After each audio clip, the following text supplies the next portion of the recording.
Vamos a empezar de una o vamos a esperar si llega alguien más. Empezamos de una vez. Creo que empezamos, ¿no? Listo. Bueno, pues buenos días para todas y para todos. Es un gusto tenerlos de nuevo acá en este nuevo año, que es la primera vez que nos encontramos. Hoy tenemos el gusto de tener a Anabel Marín con nosotros presentando su trabajo.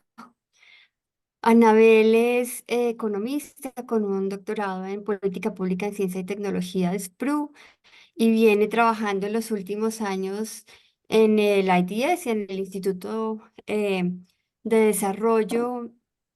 en Sussex, como la investigadora líder de la línea em, negocios, mercados y Estado. Entonces, pues ha hecho un trabajo súper interesante en temas de minería, en temas de semillas, en eh, ciencia, ciencia abierta. Entonces, pues en realidad su contribución a todos los que trabajamos en este tema, pues ha sido muy grande. Y pues bueno, hoy está acá presentando con nosotros. Entonces, Anabel, mil gracias por acompañarnos. Súper chévere tenerte acá. Y pues adelante. Bueno, muchísimas gracias. Muchas gracias por la invitación a este espacio. Es un honor y un placer estar acá y poder presentar este trabajo en particular con ustedes, bueno, y poder hablar en castellano, que es un placer también.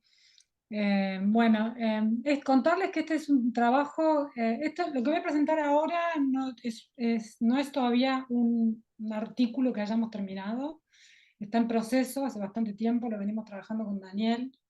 Daniel empezó a trabajar en el gobierno en Chile y bueno, yo empecé a trabajar acá en IDS y los dos nos quedamos con poquito tiempo y lo venimos como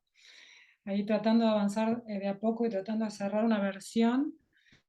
Pero bueno, ahí vamos y estos espacios, estas discusiones creo que son muy útiles para nosotros. Ya hoy lo volví a revisar todo de nuevo y bueno, esto siempre sirve, así que bueno, cualquier comentario, sugerencia va a ser más que bienvenido. Esto es el resultado de un trabajo que venimos haciendo, de hecho, los dos hace tiempo en el sector de minería. Como los dos empezamos como que tenemos nuestra formación en temas de economía de la innovación y bueno, yo particularmente diría, he sido economista del desarrollo, aunque creo que ahora ya no me definiría más de esa manera. Como que cuando empecé a estudiar el sector minero, lo empecé a estudiar tratando de entender temas de cambio estructural, o sea, cómo moverse desde el sector de minería hacia otros sectores, o cómo el sector de minería podía ayudar a diversificar la economía. Pero después, obviamente, cuando uno empieza a estudiar un sector como este, y lo mismo me pasó en el agro, exactamente lo mismo, el sector agrícola, es que cuando uno empieza a trabajar en el sector, empieza a darse cuenta que los problemas de sustentabilidad son tan grandes que como es muy difícil separar las discusiones de cambio estructural, que en la literatura de desarrollo económico, llamémosle así, son como muy focalizadas en ciertos temas y con poca atención a los temas de sustentabilidad,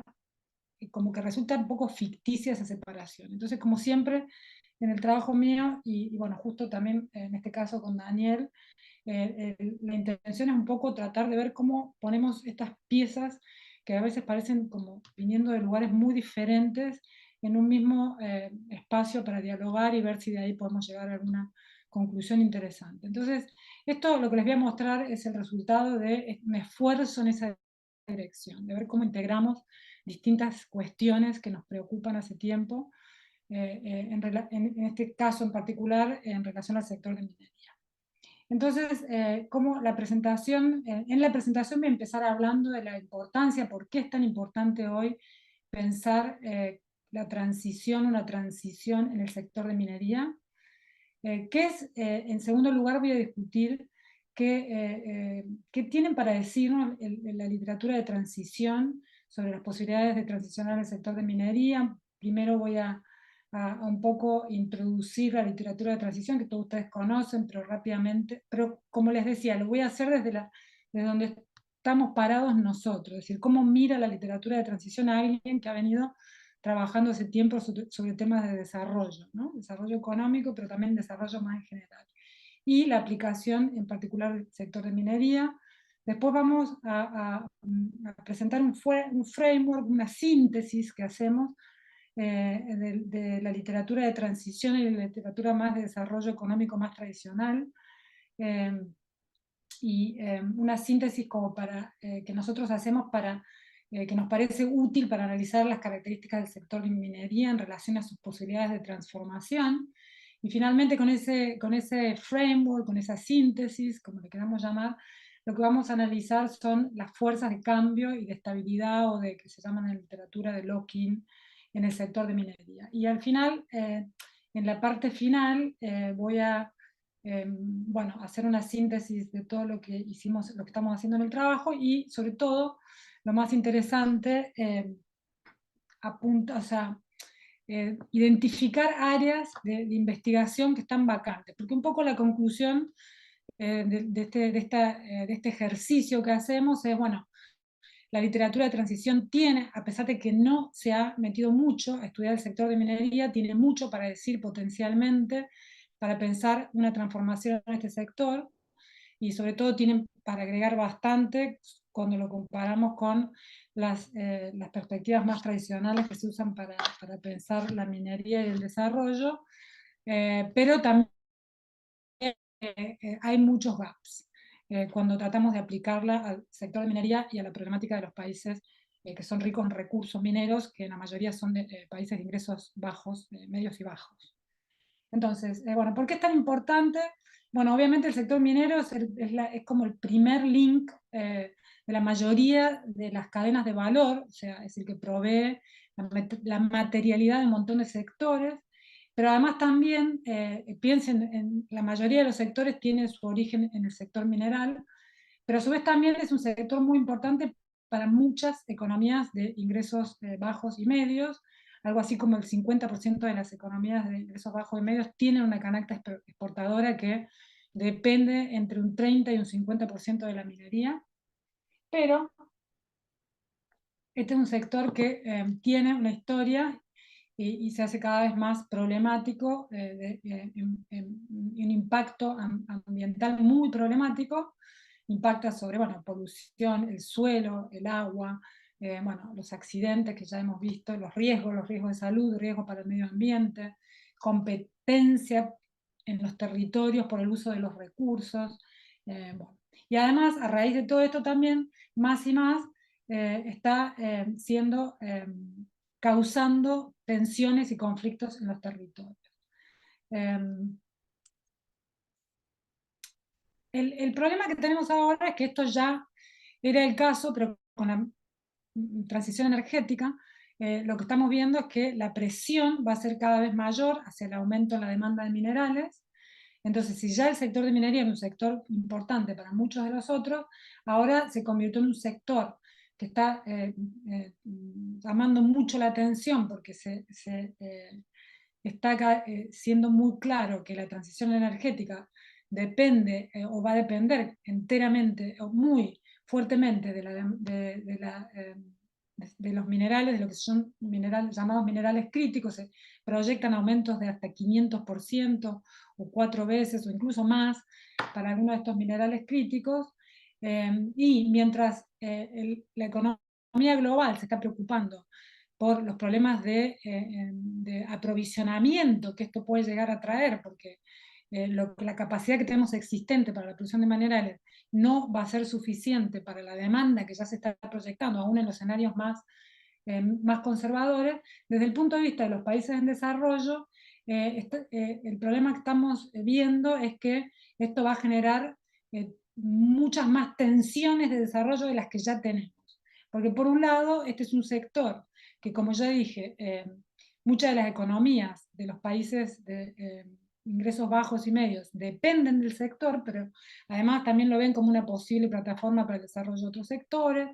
y entonces van a estar empujando, ya lo estamos viendo que lo están empujando, porque se piensa que que el sector genera oportunidades económicas, y esto independientemente del signo político, la mayoría de los países lo están impulsando. Sin embargo, cada vez resulta más difícil ignorar los impactos ambientales, por un lado porque bueno, hay mucha más información, por otro lado porque hay una demanda cada vez mayor de la sociedad civil y de las poblaciones locales cercanas a las minas por tener en cuenta los impactos que tiene la minería. Entonces, básicamente con esto en mente es que nosotros nos preguntamos, bueno, ¿qué tiene para decirnos la literatura? Bueno, por un lado de innovación y por otro lado de transición acerca de las posibilidades de transformación o transición en el sector de minería en direcciones más sustentables. Y nosotros cuando pensamos la sustentabilidad la pensamos desde los tres puntos de vista, desde el punto de vista ambiental, social y económico. En esta revisión de qué es lo que tiene para decirnos esta literatura, nos centramos específicamente en la identificación de las fuerzas principales de cambio, es decir, cuáles son los drivers, los impulsores de cambio dentro de estas teorías y qué es lo que está, según la evidencia que nosotros podemos, bueno, la que viene en gran parte de nuestro trabajo, pero también de otros trabajos, qué es lo que está pasando y por qué este es un sector tan resistente al cambio, fundamentalmente, y bueno, como ya dije, identificar luego las áreas de investigación a futuro, mirando un poco lo que sí hay y lo que realmente no, sabemos mucho menos. Entonces, bueno, la literatura de transición, mirada desde donde nosotros la miramos, desde nuestro punto de partida,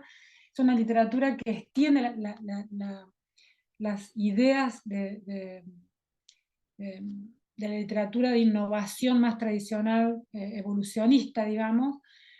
para incorporar aspectos más sociológicos y políticos, fundamentalmente. Es decir, desde nuestro punto de vista es muy útil porque extiende el entendimiento de cuáles son las barreras a los cambios en las industrias y en los sistemas, para sumar a la que nosotros ya, como que la literatura más ortodoxa, de cambio, más inspirada en las teorías económicas y de innovación, en general enfatiza, que son cuestiones que tienen que ver con mercado, incentivos de mercado, instituciones y cognitivos. La literatura de transición la extiende esto incorporando cuestiones de poder culturales y fundamentalmente de poder culturales. Bueno, hay varias dentro de la literatura de transición distintas perspectivas que se han desarrollado en distintas direcciones. Nosotros acá en este caso fundamentalmente nos inspiramos o trabajamos en base a la literatura de multinivel y de manejo estratégico de nichos. Entonces, esto simplemente para ordenar lo que les estaba comentando. Nosotros en el paper un poco hacemos el análisis en base a estructurando un poco la literatura de cambio de esta manera, y así es como nos queda la literatura de transición aportando a lo que son las teorías más clásicas de economías y de negocios, que enfatizan los incentivos de mercados y las motivaciones de mercado, o las regulaciones de las instituciones y los aspectos de conocimiento como abriendo oportunidades o también limitantes para el cambio, porque bueno, el conocimiento en sí mismo no evoluciona solamente respondiendo a cuestiones de mercado o regulaciones, sino que tiene sus propias trayectorias. Y la literatura de transición la hemos como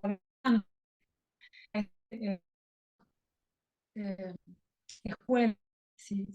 podemos llamar de esa manera, pegando estas cuestiones de poder y sociales. Entonces, nosotros cuando empezamos a hacer la revisión, la pregunta fue, bueno, ¿qué tiene para decir la literatura de transición sobre el sector de minería? Porque obviamente que se desarrolló mucho en los últimos años la literatura de transición y en base a esta ampliación de la literatura más tradicional de innovación, ha sido muy útil para entender las posibilidades en sectores como el sector energético, el sector agrícola, fundamentalmente, pero cuando nos pusimos a hacer la revisión en relación al sector de minería, y esto fue hace bastante tiempo con Daniel, que hicimos un proyecto hace como 15 años de transiciones, que fue financiado por el IDRC, y ahí fue que dijimos, bueno, muy poco en relación a la minería, y nos resultó muy difícil. Tomamos el caso de agricultura en Argentina y la minería en Chile, y ahí nos dimos cuenta del contraste, el enorme contraste de todo lo que tenía para decirnos la literatura en relación al sector agrícola y lo poco al sector de minería.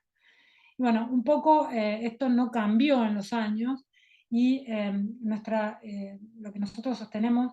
de las razones por las cuales el sector minería no se ha tomado tanto en cuenta, por un lado tiene que ver por el alcance que la literatura de transición tiene fundamentalmente centralizándose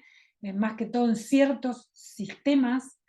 que además están vinculados solo a ciertos sectores y a ciertas geografías, pero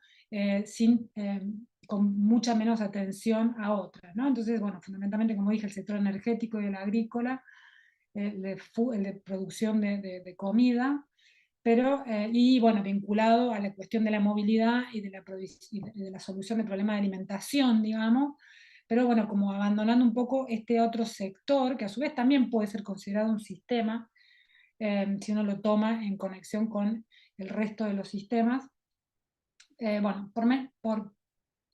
no podemos nosotros explicar todas las razones por las cuales no se ha focalizado, pero una también que está por detrás tiene que ver con que el sector minero tiene un mucho mayor impacto en los países de ingresos bajos y medios, donde además esta literatura ha tenido menos expansión que en los países avanzados.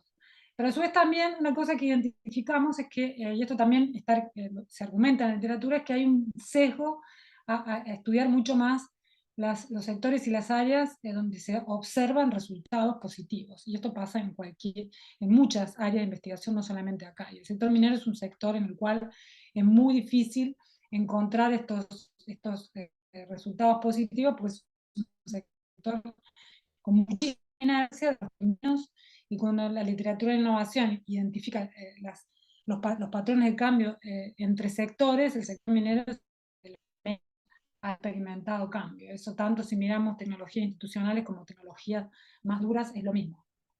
Y el otro tema es que la falta de atención a las tensiones entre los distintos objetivos de sustentabilidad, que también es característica de la literatura de transición, de acuerdo a nuestro punto de vista, en donde muchas veces, por priorizar las cuestiones ambientales y sociales, no se pone en la mesa la sustentabilidad económica y eso dificulta el análisis de las posibilidades de transición en los países de ingresos medios y bajos que consideran la agenda económica como su prioridad.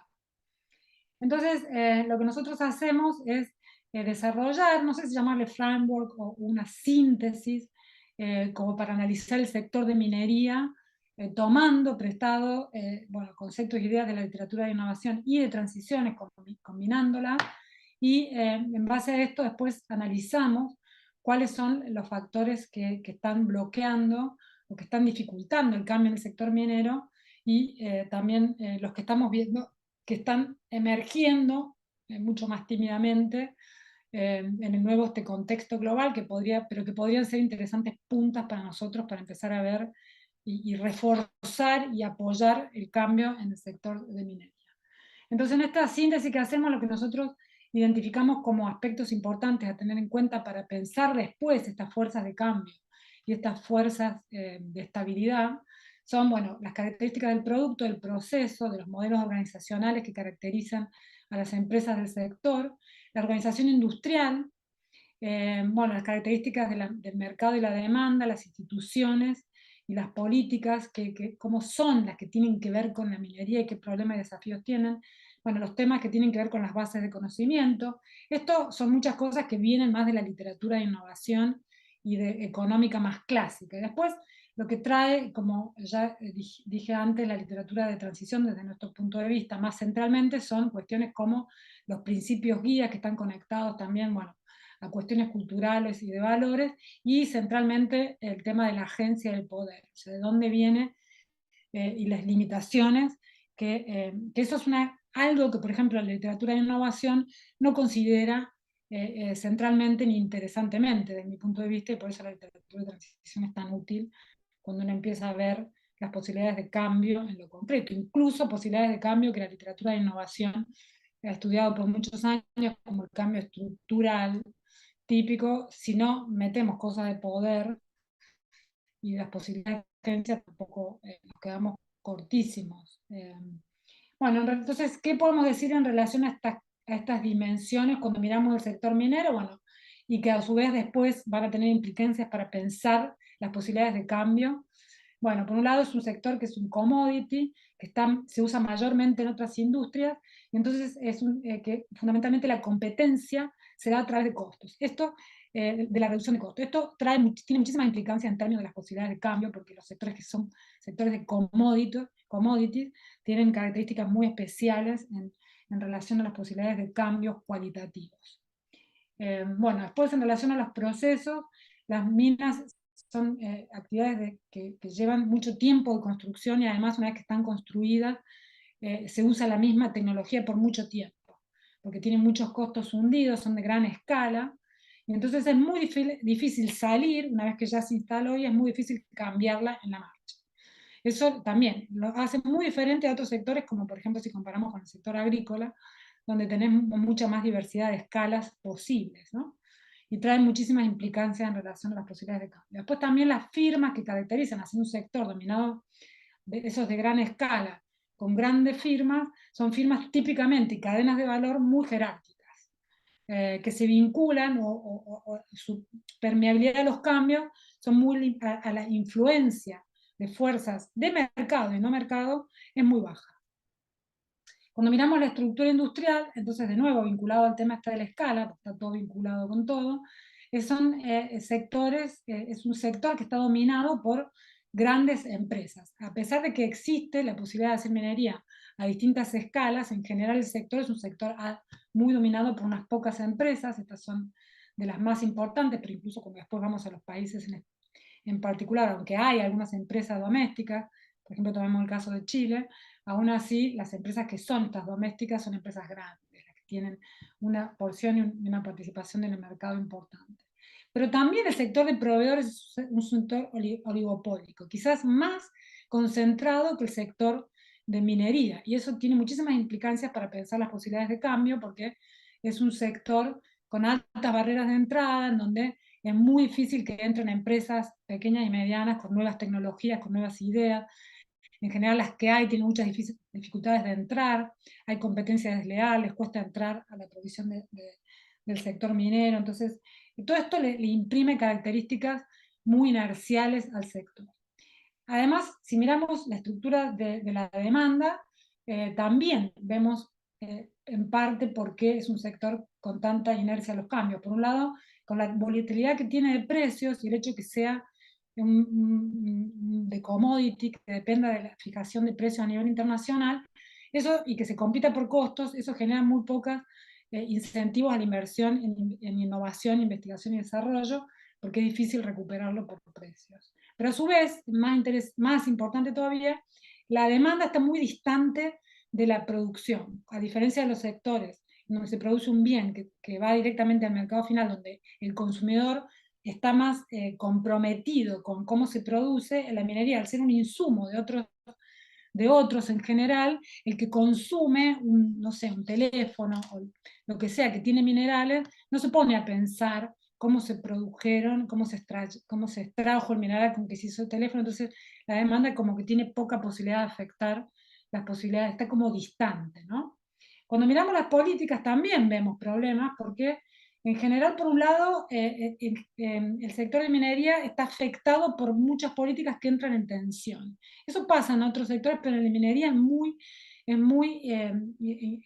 fuerte la tensión, por ejemplo, entre lo que el área de política que tiene que ver con el desarrollo de la política industrial, digamos, y el ambiental, ya se ven las tremendas tensiones, también lo que tiene que ver con seguridad y empleo. Entonces, recursos fiscales. Entonces, hay mucha tensión y eso dificulta mucho el desarrollo de políticas en relación al sector. Pero también lo que sucede es que hay muchas asimetrías de poder. Estas grandes empresas globales, que además tienen la posibilidad de moverse entre territorios, lo que hacen es que se genera un desbalance de poder en general entre los gobiernos, que mientras más débil sean los gobiernos, menos capacidad tienen de imponerles condiciones a estas empresas, que si tienen movilidad,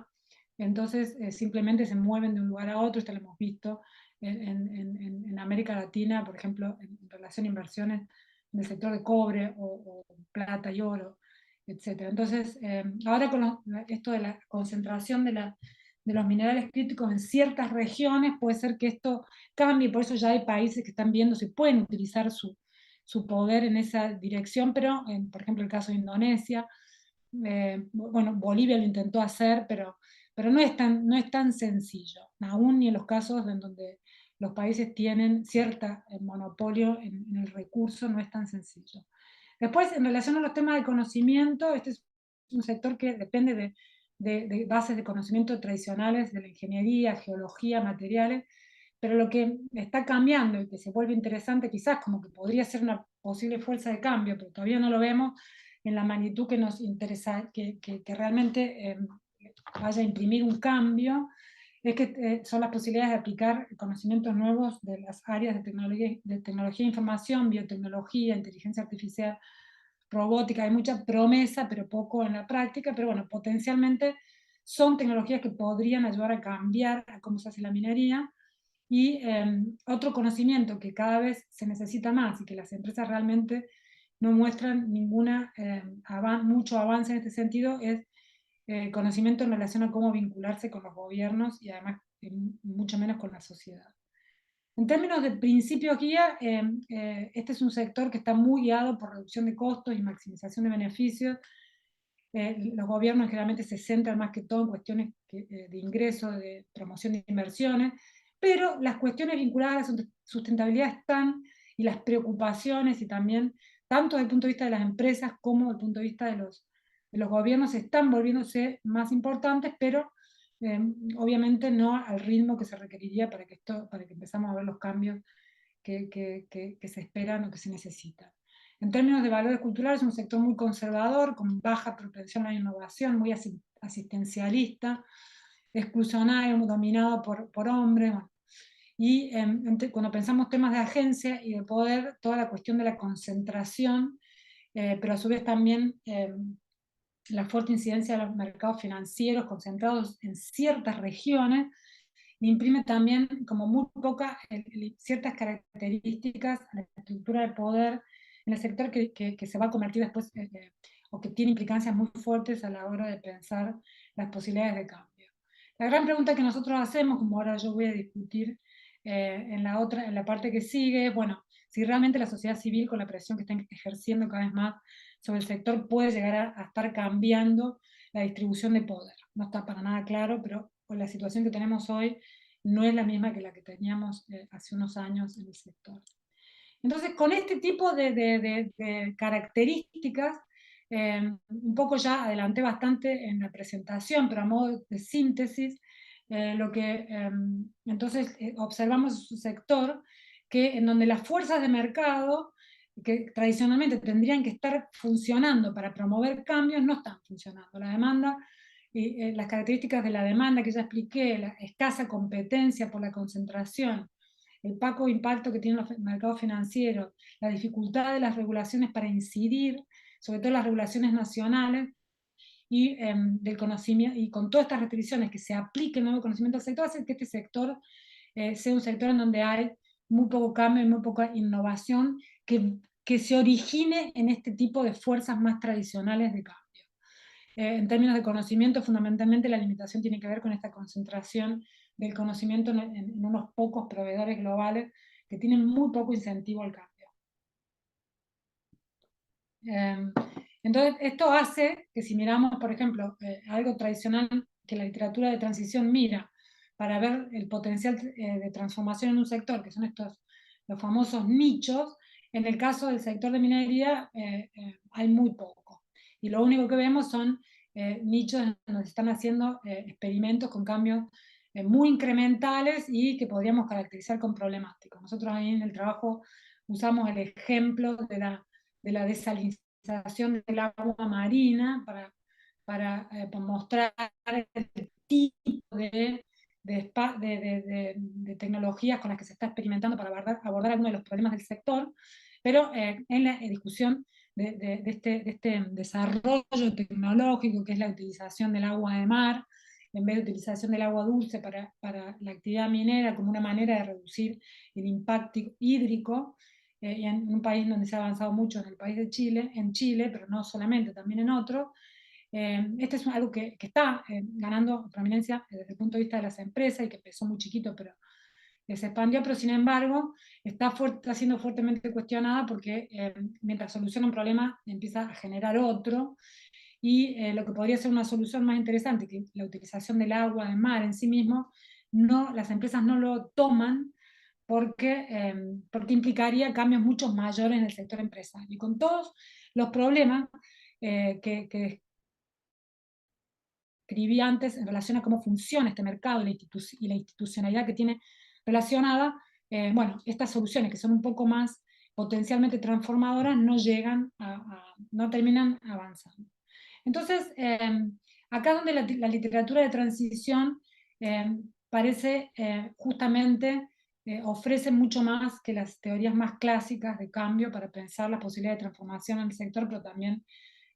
para pensar las dificultades, ¿no? Y ahí sí podemos ver algunas cuestiones, pero ya utilizando la teoría de transición, algunas fuerzas que podrían ayudar a pensar cambios en el sector, como son, por ejemplo, bueno, esta nueva urgencia global de la minería en relación a la transición energética, que puede llegar a ayudar a repensar el sector cuando se empieza a tener más en cuenta las cuestiones de justicia ambiental. Es todo potencial, porque en realidad no lo estamos viendo todavía, pero sí está, lo que sí vemos es que se le está poniendo una luz, se está mirando el sector minero problemas mucho más que antes. Bueno, las tensiones geopolíticas por el acceso a los recursos, que podría llevar también en la misma dirección, que también las cada vez mayor tensiones de desarrollo, que se dan en gran medida por nuevas visiones de desarrollo que priorizan la cuestión ambiental y social, que antes tenían mucha menos prominencia, pero cada vez la tienen más, sobre todo en los países de ingresos bajos y medios, y esta fuerza de la sociedad civil en asociación a todos estos fenómenos que cada vez pareciera ser más interesante en términos de su capacidad de afectar la operatoria del sector. Y esta es la presión de la sociedad civil es algo que en particular yo he venido trabajando, tratando de entender mucho más. Sobre todo esto es algo que se viene estudiando bastante en la literatura sobre todo de ecología política y de, bueno, de movimientos sociales y otras, y ya se viene como mostrando cómo la presión de la sociedad civil y del activismo ha hecho un gran trabajo en cambiar la estructura de poder en espacios muy acotados. Sin embargo, lo que yo estoy tratando y lo que me parece que todavía falta entender mejor es la escala, o sea, hasta qué punto realmente esto está teniendo una escala que va a terminar afectando las políticas, tanto nacionales como globales. Y ahí, en términos de entender la escala, nosotros acá en el paper ponemos el ejemplo de Chile y también el ejemplo de Argentina, que son dos países en los cuales la sociedad civil viene ejerciendo bastante presión de distintas maneras y con distintas historias, pero a la larga con resultados similares, tanto que en los dos países hoy la mitad de la actividad minera, esto es algo que nosotros lo evaluamos con datos primarios, en el caso de Chile y en Argentina, la mitad de la actividad minera está siendo disputada por la sociedad civil, con impactos en las inversiones, en un país como Argentina, frenando, bloqueando la mitad de las actividades mineras que están en disputa con la sociedad civil, y eso a nosotros nos parece muy interesante. Entonces nos parece que este es un fenómeno que realmente debería ser estudiado más en la literatura de transición como una fuerza de cambio, en particular en este sector. De nuevo, esto es algo que se ha estudiado y se ha enfatizado en la literatura de transición, pero menos que otras posibles fuerzas de cambio. Entonces, para ir terminando, a modo de conclusión, bueno, el sector de minería es un sector con mucho lock-in, no solo tecnológico, sino también político, eso es importante enfatizarlo. En general los cambios que hay son lo que se llama en la literatura technological fixes, o sea, algunas soluciones muy ad hoc a problemas específicos, pero hay muy poco cuando uno trata de ver el sistema, las posibilidades de cambio más sistémicos. Nosotros lo que mostramos o lo que intentamos mostrar en el trabajo es que la literatura de transición tiene bastante que ofrecer para pensar las posibilidades de cambio en el sector, sobre todo cuando pensamos eh, en relación a lo que las literaturas más clásicas que se utilizan, sobre todo para tomar decisiones de política en la región, como por ejemplo pensemos la región de América Latina, que son las teorías más ortodoxa económica o de innovación. La literatura de transición tiene bastante más para ofrecer, nos puede ayudar a entender mejor tanto las características del sector, pero también a dónde deberíamos centrarnos si queremos empezar a apoyar cambios de verdad, pero también lo que el análisis muestra es que hay gaps muy importantes, sobre todo porque la literatura no se ha centrado en gran medida en sectores como la minería. Algunos de estos gaps, bueno, que ya algunos están muy bien discutidos en la literatura, es la interacción, hay que atender mucho más cuando estamos pensando en las posibilidades de transición esta cuestión de los sistemas múltiples, la interacción entre distintos sistemas, porque bueno, si vamos a pensar la transición energética, no la deberíamos pensar sin incluir enteramente el tema de los minerales. Otro tema que quizás requiere muchísima más atención y que se está empezando a ver un poco más es las posibilidades de coordinación global en este escenario de tanta inercia del sector y tanta impacto negativo. Bueno, ¿qué posibilidades de algún tipo de coordinación global? Algunos países están sugiriendo que haya algún tipo de organización internacional tipo OPEC, no solamente cartelizando los que tienen los sectores, los recursos críticos, sino pensando en acuerdos entre proveedores de recursos y compradores globales, pero esto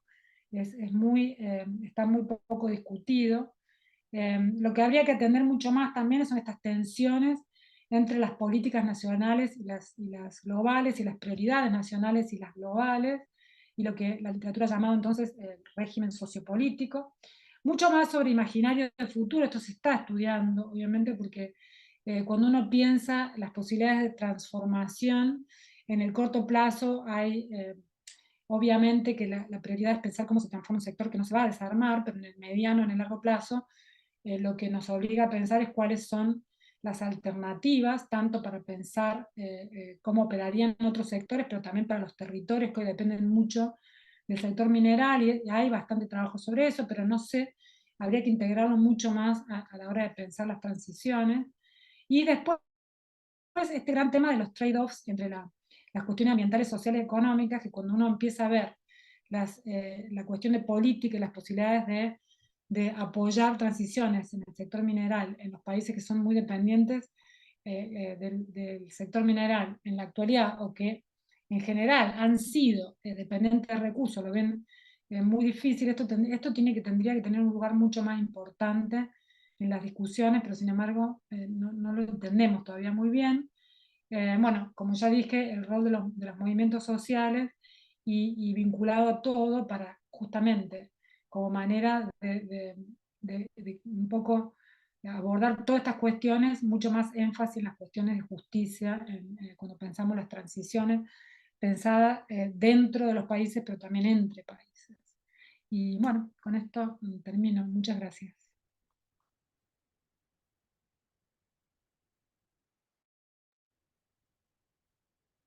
Muchas gracias, Anabel.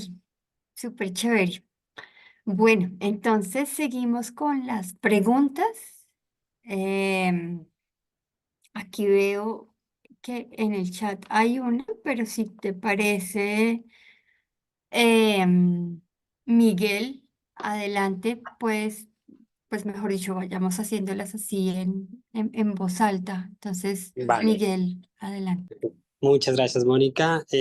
Buenos días para todas y todos. Anabel, te preguntaba por el chat si justo con lo que cierras, hablando sobre esos usos imaginarios del futuro, si pudiste explorar de pronto en tu trabajo las posibilidades del diseño para las transiciones, también conocido como Transition Design, o si exploraste, porque hablaste bastante de innovación, entonces no sé si alcanzaste a tocar como esos nuevos frameworks que hay desde el diseño y desde la innovación. No sé, estoy tratando de dejar de compartir para que nos podamos ver y me está costando. Ahí te estamos viendo a ti. Muy bien. Perdón, sí, o sea, la pregunta en concreto es si he visto cuestiones de diseño de transiciones. Sí, has usado un área emergente del diseño que se llama diseño para las transiciones. em, y si lo pudiste explorar, pues tocando el punto que has hablado, algunos elementos sobre la innovación y sobre el futuro, las visiones alternativas del futuro, de futuros posibles. Ya. Sí. No, o sea, me he encontrado con estas discusiones sobre la importancia del diseño y me he cruzado con algunos grupos que se centran en los temas de diseño, pero no lo tengo acá, no lo tenemos integrado centralmente en la discusión, pero si tenés sugerencias de cómo podría ser integrado y qué podría agregar a la discusión que ya está, más que bienvenido. Lo de visiones de futuro, sí, o sea, lo he estado, sobre todo porque, bueno, también he tenido algunos estudiantes que han estado explorando esta cuestión, me he estado como metiendo un poco más y me parece súper importante y como un complemento fundamental de cualquier discusión a la hora de pensar en los temas de transición, bueno, en este sector en particular, pero también más en general, cuando pensamos la problemática de los países en desarrollo, que tienen muchos sectores de este tipo, de los cuales dependen mucho y que cualquier eh, posibilidad de cambio requiere tener una narrativa diferente de desarrollo, una visión diferente de futuro, y cual me parece súper importante. Creo que sí, o sea, lo discutimos un poco en el trabajo, pero bueno, tampoco podemos agregar tantas cosas, pero yo creo que es súper importante.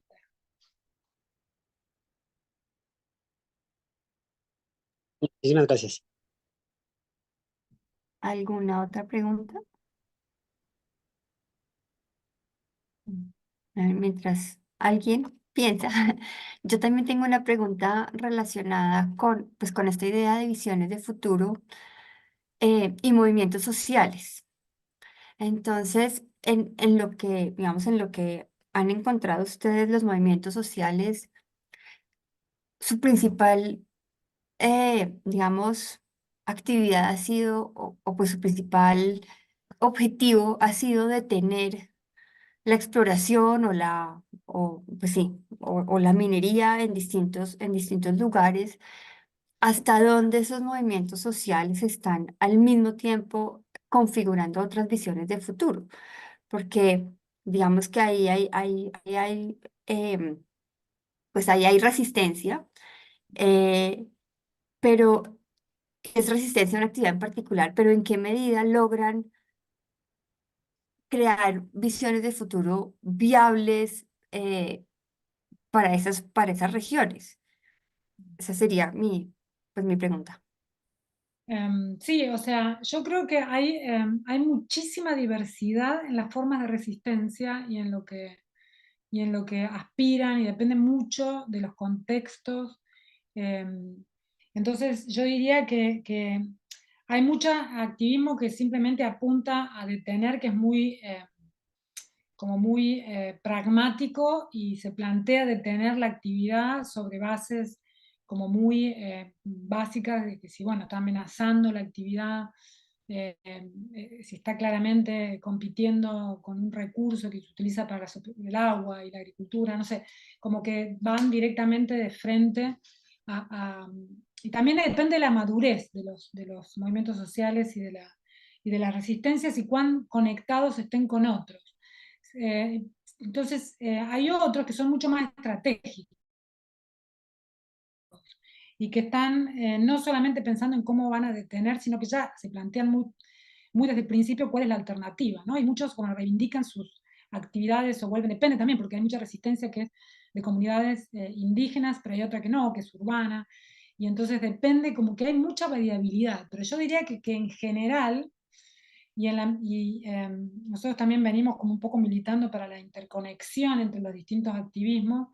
y en la medida que haya más conexión y haya más articulación, se puede como en general empezar a integrar más esta cuestión de las visiones alternativas que algunos movimientos sociales y algunos activismos sí lo tienen como mucho más desarrollado y enriqueciendo mucho más las posibilidades de debate. No sé, yo ahora estuve en Brasil, en Minas Gerais, y estuve en algunas reuniones con algunos movimientos de resistencia y bueno, muy claro tenían que tienen que pensar alternativas, qué estrategias, complementación de estrategias de resistencia, digamos, en la calle, pero también judiciales, cuál sería o sea, como un poco reivindicar, en el caso de esto eran, por ejemplo, de quilombos de Brasil, que un poco también ligan su lucha, su resistencia con una reivindicación de sus formas de vida y su vínculo con la naturaleza. Entonces, digo, en síntesis, para no extenderme mucho más, creo que hay bastante variabilidad, pero y hay muchos que tienen muy avanzadas las ideas en función de lo que piensan como alternativa, otros que no, pero que si uno realmente piensa que esta puede ser una fuerza que va a meter un freno y va a ayudar un poco a redireccionar este sector, no sé, en mi trabajo yo soy investigadora, pero también hago un poco de activismo. Se me ocurre que en este sector lo que más en este momento se requiere es como empezar a conectar los distintos movimientos sociales para enriquecerlos en esta dirección que planteas justo. Chévere, gracias. Rebeca, adelante.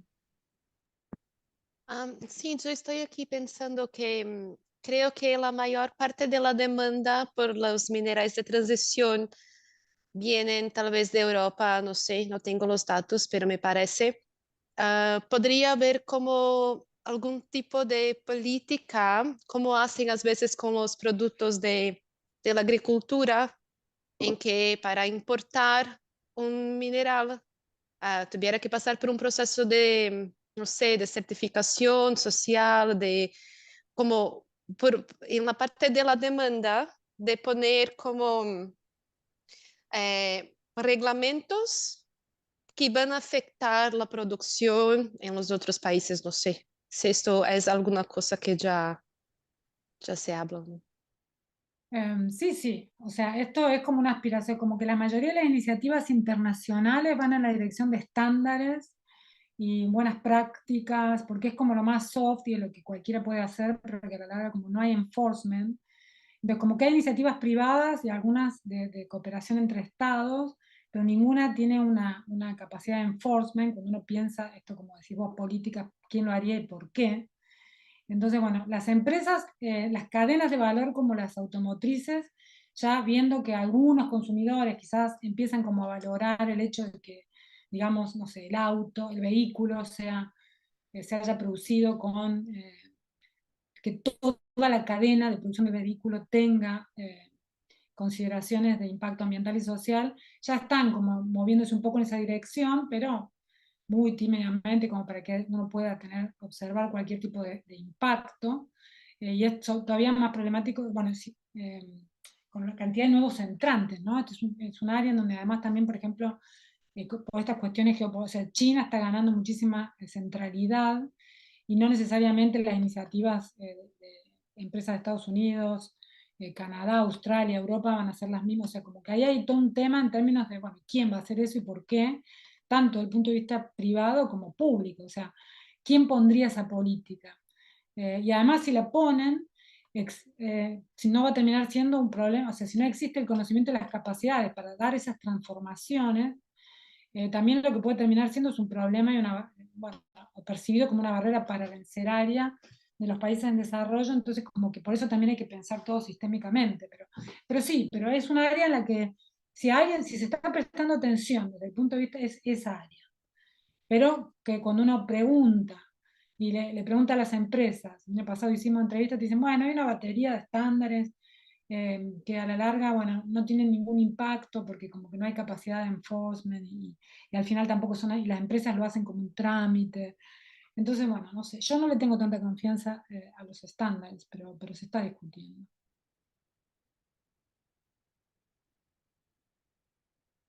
Muchas gracias. ¿Alguna otra pregunta? Doctor Mónica, disculpa, yo tengo una pregunta para Anabel. Diego, yo vi que en tu presentación trajiste el tema de Brumadinho y pues como sabemos acá en Brasil, Brumadinho y Mariana fueron pues hasta la fecha en Sudamérica los dos desastres más grandes que han existido en Brasil. Y otra cosa que me pareció particular es que tú hablaste mucho de que las empresas de mineración son las que poco innovan. Y lo que nos vemos es que aquí en Brasil, Vale, que es la encargada de Brumadinho y Mariana, son las que tienen mejor valor de mercado. Entonces, me asusta esa visión de que ellos se venden como son los súper innovadores, son los que dan desarrollo a la región, pero por otro lado es falso. Y pues el estudio me lo está abordando claramente que no están dando eso. Y cuando veo esa visión de nichos nuevos, no hay. No existe un nicho nuevo. Incluso nosotros, Gabriela, una colega que está acá también en el grupo, en la reunión, hicimos un estudio sobre una mina acá en Criciúma, en el sur de Santa Catarina. Y eso fue una cosa, una pregunta que me vine acá con ella. No tenemos de nuevos entrantes. Las nuevos entrantes son nuevas corporaciones. No hay una fuerza de los movimientos sociales que quieran cambiar o buscar nuevas alternativas. Incluso no hay políticas para eso, ¿no es, profe? Sí. Sí, o sea, todo lo que estás diciendo es lo que nosotros estamos tratando de enfatizar un poco. O sea, es un sector en el que se innova muy poco. En el caso de Brumadinho, bueno, justo acá el martes, este martes, se hizo un encuentro que pasaron un video sobre el accidente lo organizó the London Mining Network y una organización que se llama Brasil Matters. Y pasaron un video que mostraba el accidente y después también mostraba cómo hay un montón de poblaciones que todavía que viven amenazadas por un riesgo altísimo de un accidente de ese tipo y que la empresa lo único que hace, las empresas lo único que hacen es simulacros de escape de un desastre de ese tipo, como si fuera un accidente, no sé, como si fuera un terremoto, cuando es algo que no hay esfuerzos de relocalización, o sea, como que hay problemas de distintos niveles acá, como que bueno, por un lado está el problema de la falta de innovación en el sector en general, que tiene que ver con las cuestiones como la estructura del mercado, etcétera, pero después, claro, cuando te metes a las asimetrías de poder y la incapacidad que tienen de regular el sector, no solamente aparece un problema de falta de innovación, sino que aparecen problemas de este tipo, donde hay corrupción, en donde a una empresa como Vale no se la... Hoy por hoy todavía no hay nadie preso por el accidente con cargos penales. Entonces, bueno, ya entramos a otro nivel de problemáticas que, bueno, están todas vinculadas, pero que hacen el escenario todavía mucho peor.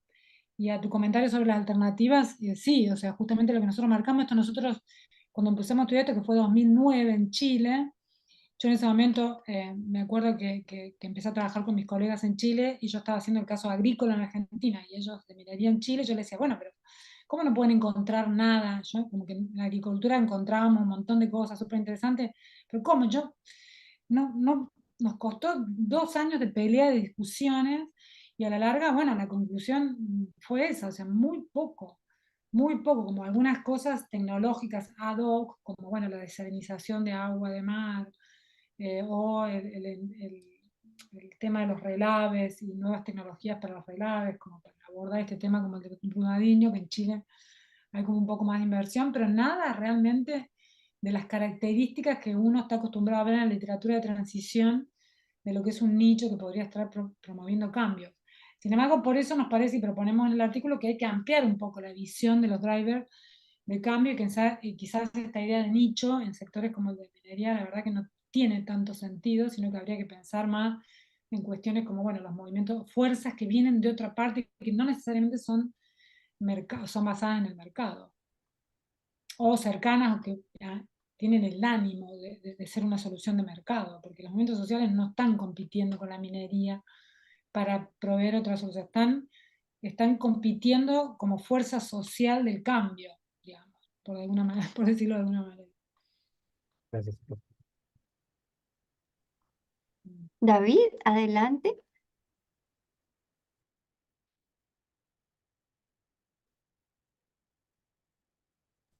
Perdón, estaba con el audio apagado. Estás Ah, sí, ya. ahora sí funciona, ¿verdad? Am, sí, listo. Anabel, gracias por la presentación. Muchas preguntas, pero solamente no quiero hacer mucho uso del tiempo. Un poco, en mi experiencia en minería fue en Perú cuando trabajaba para el Estado y me vino a la mente una pequeña anécdota cuando haciendo monitoreo participativo con la comunidad, el Estado y la empresa, todos juntos. Unos datos al final no fueron lo que la empresa esperaba. Ah,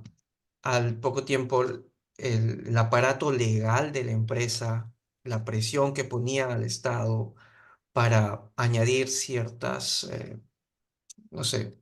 digamos, opiniones que no pongan a la empresa en una forma tan negativa, ¿no? Entonces, todo eso me hace pensar lo difícil que es una vez que se analiza la minería como un régimen lo difícil que es cambiarla, porque, o sea, ya hemos hablado de las comunidades y pues en Perú sí hay comunidades que han protestado, tal vez pocos ejemplos, Máxima Acuña en Cajamarca, que paralizó, que al final la mina nunca abrió, pero fuera de eso, son poco o nada los resultados concisos en temas de cambiar el régimen. Entonces, eh, aquí se me viene una pregunta, tal vez, no sé si podrías dar un comentario en esto. O sea, ¿qué se espera del Estado en este tipo para contribuir como fuerza de cambio? ¿Es el Estado una fuerza de cambio o es al final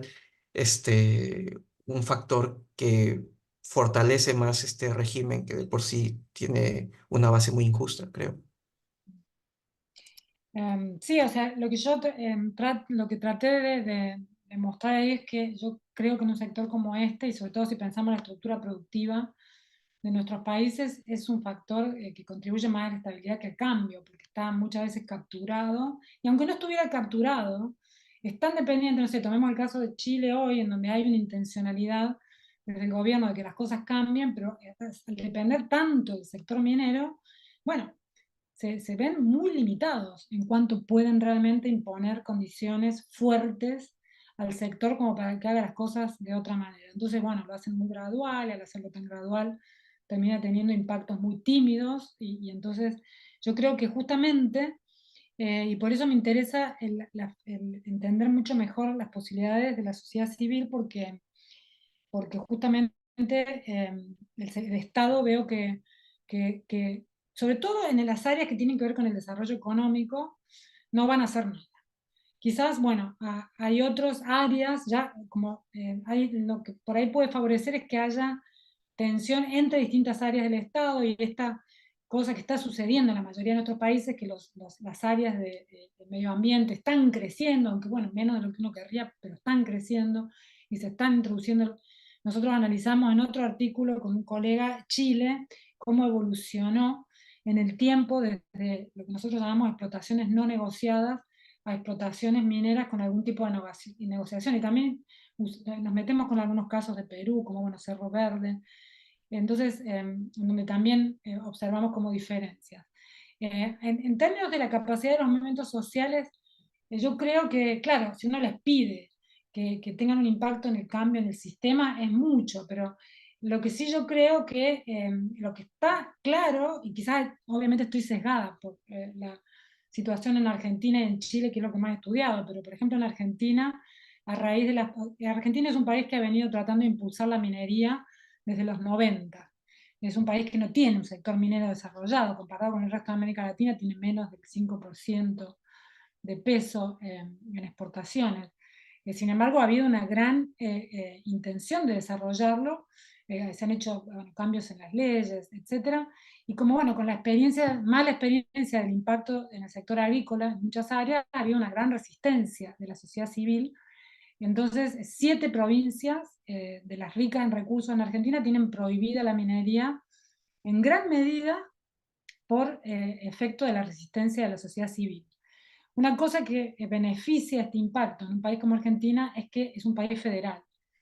pero federal al extremo en el cual las provincias son las dueñas de los recursos y las que deciden que eso es muy distinto a otros países. Eso hace también que entonces los municipios, las provincias, los municipios tengan que responder mucho más a sus poblaciones locales. Entonces, con esta resistencia y queriendo seguir beneficiándose del poder que tienen que responder a la presión de la sociedad civil y por eso es que terminaron prohibiendo. Esto empezó en una resistencia en la provincia de Chubut, en la ciudad de Esquel, donde fue el primero en los 90, la primera resistencia, y después se terminó difundiendo hacia el resto del país. Por eso es que ahora el gobierno actual está tan obsesionado con negociar con las provincias para poder imponer cambios en estas legislaciones. Pero digo, es un caso en donde se ve, tiene sus particularidades, como cada país, pero donde se ve que la resistencia a la sociedad civil ha tenido un impacto, primero en políticas, y eso, si realmente se convierte en restricciones reales, las empresas empiezan a verse afectadas y a tener que repensar lo que pueden y lo que no pueden hacer en los territorios. Eso está sucediendo, nunca en la magnitud y en la escala que nosotros querríamos, pero algunos de esos fenómenos son los que yo vengo siguiendo de cerca y tratando de entender, y yo veo que algo está pasando, de alguna manera, y que la resistencia civil está teniendo un impacto, sobre todo no si uno mira un caso, cada caso por caso, pero si uno lo empieza a mirar más como sistémicamente, ¿no?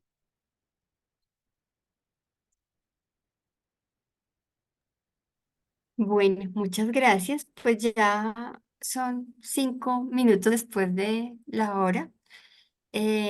Anabel, súper chévere. Muchas gracias por tu presentación, por la respuesta a las preguntas. Chéverísimo tenerte por acá. Esperamos que vuelvas más adelante.